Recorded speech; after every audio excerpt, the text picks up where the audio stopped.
Congressman Paul, you voted against the war. Why are all your fellow Republicans up here wrong? That's a very good question, and you might ask the question, why are 70% of the American people now wanting us out of there, and why did the Republicans do so poorly last year? So I would suggest that we should look at foreign policy. I'm suggesting very strongly that we should have a foreign policy of non-intervention, the traditional American foreign policy and a Republican foreign policy. Throughout the 20th century, the Republican Party benefited from a non-interventionist foreign policy. Think of how Eisenhower came in to stop the Korean War. Think of how Nixon was elected to stop the mess in Vietnam. How did we win the election in the year 2000? We talked about a humble foreign policy, no nation building, don't police the world. That is a conservative, it's a Republican, it's a pro-American, it follows the Founding Fathers, and besides, it follows the Constitution. I tried very hard to solve this problem before we went to war by saying, declare war if you want to go to war, fight it and win it, but don't get into it for political reasons or to enforce UN resolutions or pretend the Iraqis were a national threat to us. It's time. Let me ask you a question regarding immigration. One of our prize guests here today, Governor Schwarzenegger, looking this man in the eye, answer this question. I'm going to go down the line, starting with Governor Romney. Should we change our Constitution, which we believe is divinely inspired, to allow men like Mel Martinez, the chairman of your party, born in Cuba, great patriot senator from Florida, and Arnold Schwarzenegger to stand here some night? Congressman. I'm a no, because I am a strong supporter of the original intent. Oh, God. Okay. Congressman Paul, Pete from Rochester Hills, Michigan, wants to ask you this. If you were president, would you work to phase out the IRS? Immediately. That's what they call a softball. And you can only do that if you change our ideas about what the role of government ought to be. If you think the government has to take care of us from cradle to grave, and if you think our government should police the world and spend hundreds of billions of dollars on a foreign policy that we cannot manage, you can't get rid of the IRS. But if you want to lower taxes, and if you want the government to quit printing the money to come up with the shortfall and cause all the inflation, you have to change policy. Dr. Paul, how do you reconcile this moral leadership kind of role of conservatism with the very libertarian strain of conservatism, the Barry Goldwater conservatism that you represent? How do you put together what he just said with what you believe in a unified national purpose? Well, you do it by an understanding what the goal of government ought to be. If the goal of government is to be the policeman of the world, you lose liberty.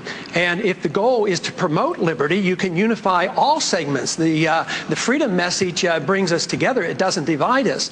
I believe that when we overdo our military aggressiveness, what it does, it actually weakens our national defense. I mean, we stood up to the Soviets. They had 40,000 nuclear weapons. Now we're fretting day in and day night about third world countries that have no army, navy, or air force, and we're getting ready to go to war. But the principle, the moral principle, is that of defending liberty and minimizing the scope of government. And I'm sorry, we have to go on. We have to go on. Congressman Paul, Bob Hussey from Minnesota writes that perhaps the most important skill a good president must have is the ability to make good, sound decisions, often in a crisis situation.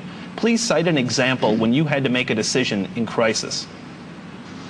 I wonder if he's referring to a political decision like running for office or something like that. I guess in medicine I made a lot of critical decisions. I mean, you're called upon all the time to make critical life-saving decisions. But I can't think of any one particular event where I made a critical decision that affected a lot of other people. But I think all our decisions we make in politics are critical. My major decision, political decision, which was a constitutional decision, was to urge for 5 years that this country not go to war in Iraq. We have to go down the line again. It's always fun to ask these questions down the line. We have Mrs. Reagan here. The camera will not focus on her, but I will tell you it will now focus on you. Mrs. Reagan wants to expand federal funding of embryonic stem cell research. Will that progress under your administration? Dr. Paul, yes or no on federal funding? Programs like this are not authorized under the Constitution. The trouble with this, issues like this is in Washington we either prohibit it or subsidize it. Right. And the market should deal with it and the states should deal with it. That's a no. Okay, let's start with an enjoyable down the line, okay? I want each candidate to mention a tax he'd like to cut in addition to the Bush tax cuts, keeping them in effect? Well, in my first week, I already got rid of the income tax. So my second week, I would get rid of the inflation tax. It's a tax that nobody talks about. We live way beyond our means with a foreign policy we can't afford and an entitlement system that we have encouraged. We print money for it, the value of the money goes down, and poor people pay higher prices. That is a tax. It's a transfer of wealth from the poor and the middle class to Wall Street. Wall Street's doing quite well, but the inflation tax is eating away at the middle class of this country. We need to get rid of the inflation tax with sound money. Congressman Paul, Carrie from Connecticut asks, do you trust the mainstream media?